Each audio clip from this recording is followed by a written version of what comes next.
तो फ्रेंड्स, आज हम स्टार्ट करेंगे चैप्टर नंबर 5 गति के नियम। और उसके अंदर हम क्या देखेंगे आज, और उसके अंदर हम आज देखेंगे न्यूटन के गति का तीसरा नियम मीन्स तृतीय नियम। ठीक है, पहले हम देख लेते हैं टाइटल। चैप्टर नंबर हो जाएगा हमारा 5 गति के नियम। ठीक है, और इसके अंदर हम क्या देखेंगे, न्यूटन के गति का तीसरा नियम।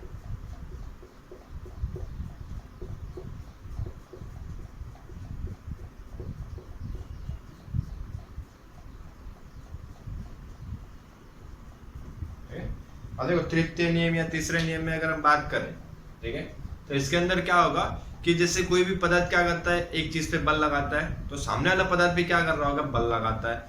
मतलब तुम सामने क्रिया करते हो तो सामने से क्या मिलती है, प्रतिक्रिया मिलती है। दोनों का मान समान होता है लेकिन दिशा कैसी होती है, विपरीत होती है। ठीक है, ये इसका क्या हो गया, नियम हो गया। नियम में बोला है कि कोई भी पदार्थ पे बल लग रहा है तो वहां पे क्रिया और प्रतिक्रिया समान मान के और परस्पर विपरीत दिशा में होते हैं। ठीक है, ये तो हो गया नियम की बात। अब देखो, रियल में इसके लिए उदाहरण हम देखें तो उदाहरण में अगर हम देखें तो जैसे मान लो तुम क्या करते हो, किसी को जोर से चाटा लगा दो। चाटा लगाओगे तो सामने वाला क्या करेगा, थोड़ी देर सहन करेगा, सहन होगा, नहीं हो तो क्या करेगा, सामने वापस प्रतिक्रिया देगा। तुमने जितने जोर से लगाया हो सके तो उससे ज्यादा ही लगाएगा, उससे कम तो लगाने के चांसेस होंगे नहीं। मीन्स तुम क्या करते हो, क्रिया करते हो तो सामने से क्या मिलती है, तुम्हें प्रतिक्रिया मिलती है। ये चीज फैक्ट है। अब देखो, इसको अगर फिजिक्स के हिसाब से देखें तो उसमें क्या करते हैं, जैसे मान लो तुमने क्या लिया, एक बॉल लिया। बॉल को क्या करते हो, तुम दीवार पे फेंक रहे हो। तो दीवार पे फेंक रहे हो इसकी तुमने क्या किया, बल लगाया।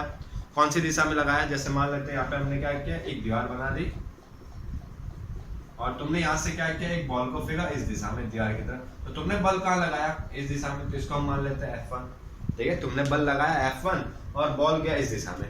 ठीक है, और जैसे ही बॉल दीवार से टकराएगा, टकरा के क्या हो रहा है, वापस आ रहा है। तो अब बॉल की दिशा क्या होगी, ये,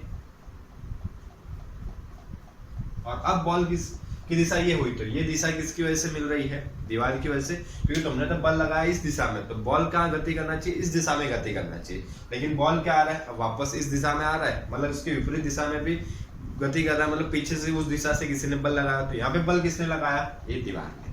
ठीक है, ये क्या है, हमारी दीवार है। दीवार की वजह से यहाँ पे क्या लगा होगा, बल लगा होगा। ये बल कब लगा होगा, जब दीवार से बॉल क्या होगा, टकराया होगा। जब बॉल दीवार से क्या होगा, टकराया होगा। तो पहले क्या चीज होगी, देखो बताते हैं। पहले क्या होगी, जाके बॉल ने क्या किया होगा, दीवार पे बल लगाया होगा, और जितना बल दीवार बॉल ने लगाया होगा उतना ही दीवार वापस क्या करेगी, किस पे बॉल लगाएगी, बॉल पे लगाएगी। देखिए, ये चीज याद रखना। इसकी पहले क्या कर रहा है कि बॉल ने क्या किया, दीवार पे बल लगाया। तो देखो, इसको मान लेते हैं FB और दीवार को मान लेते हैं बॉल का W। ठीक है, तो पहले क्या कर रहे हैं, यहाँ पे ऐसा लिख सकते हैं BW। इसका मतलब B द्वारा W पर लगने वाला बल। ठीक है, बॉल द्वारा W पर लगा बल, तो उतना ही बल वापस कौन करेगा, FWB। मीन्स दीवार द्वारा बॉल द्वारा B पर लगने वाला, मीन्स दीवार द्वारा B पर लगने वाला, बॉल पर लगने वाला बल। लेकिन दोनों की दिशा क्या होगी, विपरीत होगी। ये इस दिशा में लगा रहा होगा बॉल, तो दीवार क्या कर रहा होगा, इसकी विपरीत दिशा में लगा रहा होगा। तो इसके लिए चिन्ह क्या आएगा, लेकिन मान कैसे रहेंगे, समान। और उसके लिए देखो, थोड़ा सा और समझना हो तो जैसे मान लो तुम धीरे से अगर बॉल फेंक रहे हो तो धीरे से बॉल वापस आता है। जोर से फेंको तो बॉल क्या आता है, वापस जोर से आता है। मतलब तुम जितना बॉल लगाते हो, तुम बॉल लगा रहे हो बॉल पे, लेकिन बॉल जाके क्या कर रहा है, किस पे बल लगा रहा है, दीवार पे। और दीवार भी आपस सामने क्या करती है, बॉल पे बल लगाती है। कितने मान का, जितना बॉल लगाते हैं उतना ही मान का। इतनी चीज हुई क्लियर। अब देखो, यहाँ पे अगर हम बोलना चाहे तो यहाँ पे क्या कर रहा है, पहले बॉल ने क्रिया की, फिर बॉल दीवार ने क्या की, सामने प्रतिक्रिया दी। ठीक है, लेकिन अब यहाँ पे ये ना मानना है कि क्रिया और प्रतिक्रिया में समय अलग अलग होगा। मीन्स की ये नहीं कि पहले बॉल बल लगा रहा तब तक दीवार कुछ नहीं कर रहा है, फिर दीवार बल लगा तब तक बॉल कुछ नहीं कर रहा। ऐसा नहीं, बॉल और दीवार क्या करते हैं, एक साथ बल लगाएंगे। ये चीज याद रखना।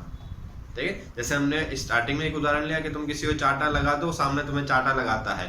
ठीक है, लेकिन उसमें टाइम लगता है कि पहले तुम करते हो फिर सामने वाला करता है। लेकिन यहाँ पे ऐसी कंडीशन नहीं होती। ऐसा नहीं कि पहले बॉल लगाएगा फिर दीवार लगाएगा, दोनों एक साथ बल लगाते हैं। ठीक है, मीन्स क्रिया और प्रतिक्रिया का जो समय होगा वो क्या होगा, एक साथ होगा। ना कि पहले क्रिया होगी फिर प्रतिक्रिया होगी, दोनों क्या होगी, एक साथ होगी। ये एक पॉइंट याद रखना कभी भी। ठीक है, एक उदाहरण ये हो गया। अब दूसरा उदाहरण अगर जैसे मान लेते, उसमें ले लेते कोई स्प्रिंग ले लेते। ठीक है, जैसे मान लो तुमने एक स्प्रिंग ली, इसकी लंबाई है L। ठीक है, या फिर दूसरे अब थोड़ी बड़ी सी स्प्रिंग ले लेते हैं, उसको तुम क्या कर रहे हो, बल लगा रहे हो। बल लगाने से उसकी साइज क्या हो गई, छोटी हो गई। मान लीजिए इतनी हो गई, ठीक है। तो क्या हुई होगी, यहाँ पे दब गई होगी, संपीड़न हो गई, मींस कंप्रेस हो गई होगी, उसकी साइज कम हो गई, ठीक है। तो उसके लिए तुम्हें क्या किया, तुमने बल लगाया इस दिशा में, तुम यहाँ से एक बल लगा रहे हो और एक बल यहाँ से लगा रहे हो, ठीक है। हमने जैसे मान लो स्प्रिंग हो गई, स्प्रिंग को हमने पकड़ के ऐसे बल लगा रहे हैं, स्प्रिंग को क्या कर रहे हैं, दबा रहे हैं, तो स्प्रिंग की साइज क्या हो गई, छोटी हो गई, ठीक है। फिर लेकिन उसी समय पे स्प्रिंग तो क्या कर रहा होगा, तुम्हारे पे बल लगा, जैसे तुम स्प्रिंग को छोड़ते हो तो स्प्रिंग वापस क्या आ जाती है, अपनी मूल स्थिति में आ जाती है। मतलब अब छोटी हुई तो हमने बल लगाया, लेकिन वापस मूल स्थिति में आ रहा है, मतलब वहां पे भी तो कोई बल लगा रहा है विपरीत दिशा में। ऐसा तो नहीं कि पदार्थ अपने आप गति करेगा, अपने आप गति करेगा, न्यूटन का प्रथम नियम गलत हो जाएगा। तुमने बल लगाया तो यहाँ से ये पॉइंट यहाँ चला गया, यहाँ से ये पॉइंट यहाँ चला गया, लेकिन जैसे ही छोड़ रहे हो तो ये पॉइंट यहाँ से वापस यहाँ जाना चाहिए। अब यहाँ से वापस जा रहा है, तो मतलब वापस कोई भी बल लगा रहा है, तो ये बल कौन लगाता है, स्प्रिंग खुद लगाती है, ठीक है। मैं स्प्रिंग क्या करती है, अपनी मूल स्थिति में आने की ट्राई करती है।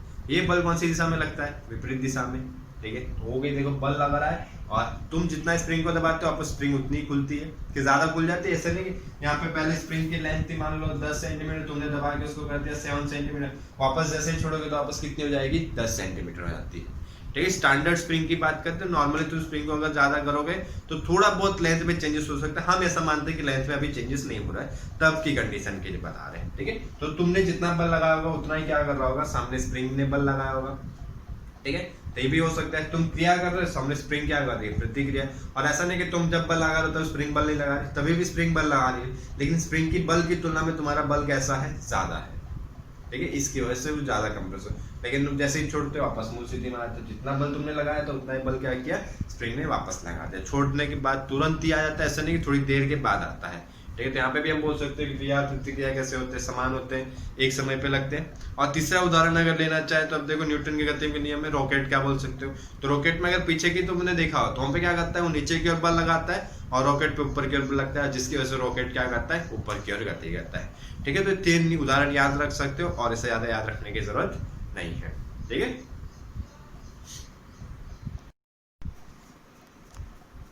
ठीक है। और देखो इस तृतीय नियम देगा, और तृतीय नियम के बाद अगर नेक्स्ट टॉपिक की बात करें तो हमारा नेक्स्ट टॉपिक रहेगा संवेग संरक्षण का नियम।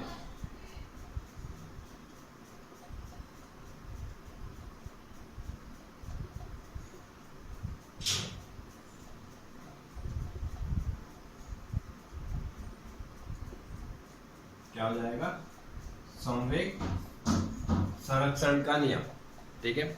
अब यहाँ पे देख लो तो संवेग हमने पढ़ा हुआ है, ठीक है। अब नेक्स्ट वर्ड अगर देखें तो इसमें क्या आ रहा है, संरक्षण, ठीक है। संरक्षण का मतलब है, अब तक हमने जो देखा है उसका मतलब क्या होता है कि बचाना, किस वन संरक्षण करो, मतलब वन को बचाओ, जंगल को बचाओ, ये चीज हमने देखी थी, ठीक है। लेकिन यहाँ संवेग संरक्षण मतलब क्या, संवेग को बचाएंगे, संवेग को बचा के क्या करोगे, मतलब द्रव्यमान और वेग है, द्रव्यमान को तो चलो बचाओगे तो कुछ काम आएगा, वेग है, वेग को बचा के क्या कर लोगे, ठीक है। तो यहाँ संरक्षण का मतलब ये नहीं होता है किसी चीज को बचाना, ठीक है।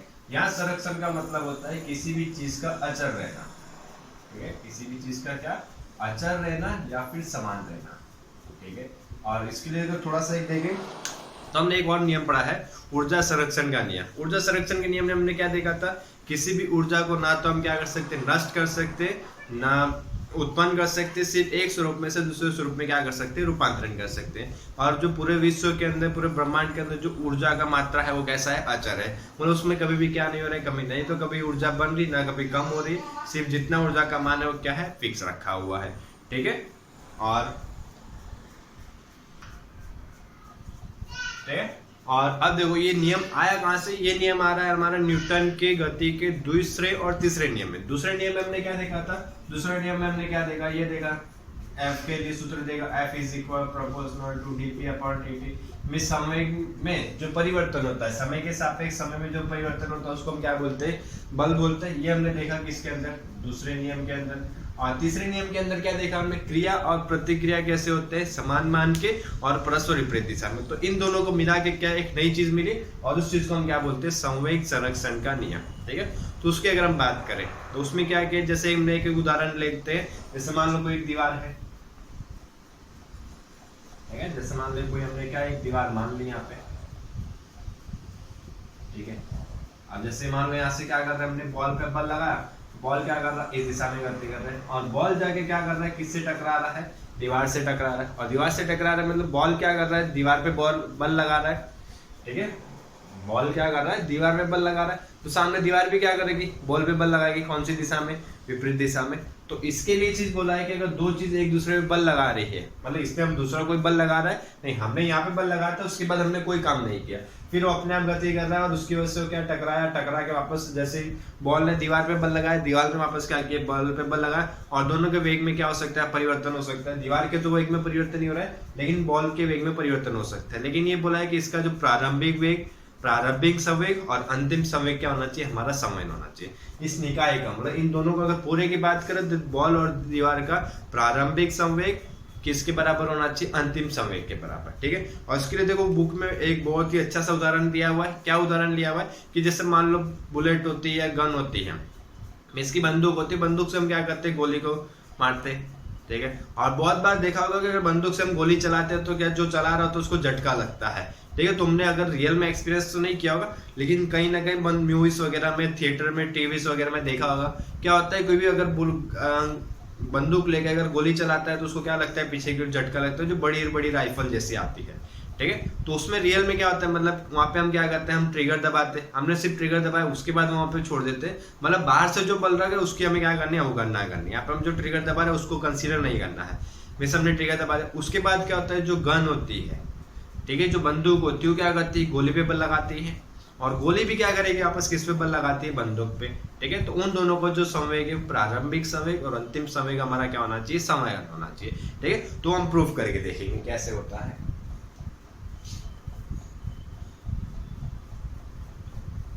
ठीक है, बल के लिए में क्या चाहिए होगा, संवेग में परिवर्तन, ये बात याद रखना एक पॉइंट। अब देखो थोड़ा सा यहाँ पे मैं लिख रहा हूं, हम बंदूक को लिखेंगे, चलो बंदूक को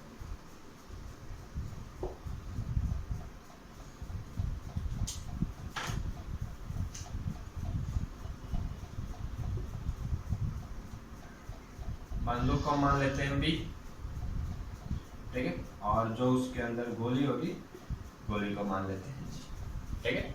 ये वर्ड याद रखना। तो पहले क्या कर रहे होंगे, हमने जैसे ट्रिगर दबाया, ट्रिगर मतलब जहाँ पे बटन होगा, बटन दबाया तो क्या करती है, बंदूक किस पे बल लगा रही है, गोली पे, तो उसके लिए क्या लिखेंगे, गोली पर बंदूक द्वारा लगा बल, ठीक है। तो गोली पर बंदूक द्वारा बल अगर इस दिशा में लग रहा है तो गोली क्या करेगी, आपस बल लगाएगी, कौन सी दिशा में, विपरीत दिशा में, ठीक है। तो दूसरा क्या लिखेंगे, और क्या बोला था, समान मान के होते, तीसरे नियम में हमने ये चीज पढ़ी थी, माइनस एफ। अब किस पे बल लगेगा, बंदूक पे, किसके द्वारा, गोली के द्वारा, देखिए ये एक पॉइंट याद रखना, ठीक है। ये चीज क्लियर हुई ना, देखो तो जे बी मतलब क्या हो जाएगा, गोली पर बंदूक द्वारा लगा बल, और बीजी मतलब बंदूक पर गोली द्वारा लगा बल, ठीक है। दोनों चीज हो जाएगी। और उसके वजह से क्या होगा, उनके संवेग में, वेग में परिवर्तन होगा। पहले गोली अंदर थी तो कैसी स्थिर थी, जैसे ही उसने बल लगाया तो गोली क्या करने लगी, गति करने लगी, और जैसे ही गोली ने गति किया उसी समय पे बंदूक भी क्या कर रही है, गति करे, मतलब दोनों को वेग में क्या हो रहा है, परिवर्तन हो रहा है। तो यहाँ पे एक चीज याद रखना, ठीक है। तो देखो मैं थोड़ा सा चीज बताता हूँ, पी जी लिखेंगे हम किसके लिए, गोली का संवेग, गोली का प्रारंभिक संवेग, ठीक है। देखो दोनों के लिए लिख लेते हैं गोली का, और यहाँ पे दूसरा पी भी लिख लेते हैं, तो ये किसके लिए हो जाएगा, बंदूक का प्रारंभिक संवेग, ठीक है। और डैश वाला क्या हो जाएगा, हमारा अंतिम वाला, जहां पे भी डैश लिखेंगे वो क्या हो जाएगा, हमारा बंदूक, बी डैश के लिए, पीबी डैश के लिए बंदूक, और पीजी डैश किसके लिए, गोली का अंतिम संवेग। ये दो वर्ड याद रखना। और हमें क्या निकालना है, देखो हमने लिखा है बल, बल की जगह पे हम क्या लिख सकते हैं, डीपी। इसमें किसमें बल लग रहा है, गोली में बल लग रहा है, तो किसके समय में परिवर्तन होगा, गोली के समय में। यहाँ पे क्या लिख लेते हैं हम, dpg upon dt equal to minus, यहाँ पे किस पे बल लग रहा है, बंदूक पे, तो किसके समय में परिवर्तन होगा, बंदूक पे बल लग रहा है तो बंदूक के वेग में परिवर्तन होगा। यहाँ पे हम क्या लिख लेते हैं, dpp अपॉन dt। और यहाँ से देख लो दोनों से हम टी कैंसिल कर देते हैं, क्योंकि दोनों समान समय के लिए लगेंगे। तीसरे नियम में हमने ऑलरेडी पढ़ा हुआ है, ठीक है। और अब यहाँ पे देखें तो डीपीजी मतलब गोली के समय में जो परिवर्तन है वो निकालना। मान लेते हैं कि पहले 0 था, अब मान लो 50 मीटर पर सेकंड से गति कर रही है, तो कितना परिवर्तन हुआ, 0 से 50। पता कैसे चलेगा, अंतिम माइनस प्रारंभिक, क्या करेंगे, अंतिम संवेग माइनस प्रारंभिक संवेग। तो डीपीजी का मतलब क्या होता है, संवेग में जो परिवर्तन होता है। कैसे निकालेंगे, अंतिम संवेग माइनस प्रारंभिक संवेग, किसके लिए? जी मतलब गोली के लिए। तो गोली का अंतिम संवेग पी डैश जी, प्रारंभिक संवेग पी जी माइनस, उसी तरह किसके लिए लिखेंगे? बंदूक के लिए। तो बंदूक का अंतिम संवेग डैश वाला माइनस प्रारंभिक संवेग, यहाँ पे माइनस है, देखो काउंस ओपन कर लो, क्या आ जाएगा? Minus P dash B plus minus into minus plus P B. ठीक है, माइनस पी को इधर लेके आ जाते हैं तो क्या आ जाएगा हमारा माइनस, और ये माइनस को उधर लेके जाएंगे तो क्या आ जाएगा? Plus P dash G plus P dash B, ये माइनस इस साइड आया एंड माइनस पी जी उस साइड आएगा तो क्या आ जाएगा? Plus P G plus P B. देखो ये क्या हो गया? डैश वाला हमारा किसके लिए था? अंतिम। गोली प्लस बंदूक का अंतिम संवेग और क्या आ जाएगा? गोली प्लस बंदूक का प्रारंभिक संवेग। कैसे आ रहे हैं? समान आ रहे हैं। ठीक है, तो ये चीज बोल रहे हैं, मतलब सिर्फ ना बंदूक की बात करें ना सिर्फ गोली की बात करें, दोनों का जो कुल संवेग होगा प्रारंभिक और अंतिम संवेग अगर समान आता है तो इस चीज को हम क्या बोलते हैं? संवेग संरक्षण का नियम। ठीक है, और ये बोला वियुक्त निकाय का संवेग कैसा रहता है? अचर रहता है। अचर मतलब क्या रहता है? समान रहता है। पूरे निकाय की बात करें, पूरे समूह की बात करें, पूरे ग्रुप की बात करें, सिर्फ एक वस्तु की बात नहीं करेंगे यहाँ पे। ठीक है, इतना नोट डाउन कर ले, आराम से स्क्रीनशॉट ले ले। ओके, वीडियो देखने के लिए थैंक यू, और पसंद आया तो सब्सक्राइब जरूर करना।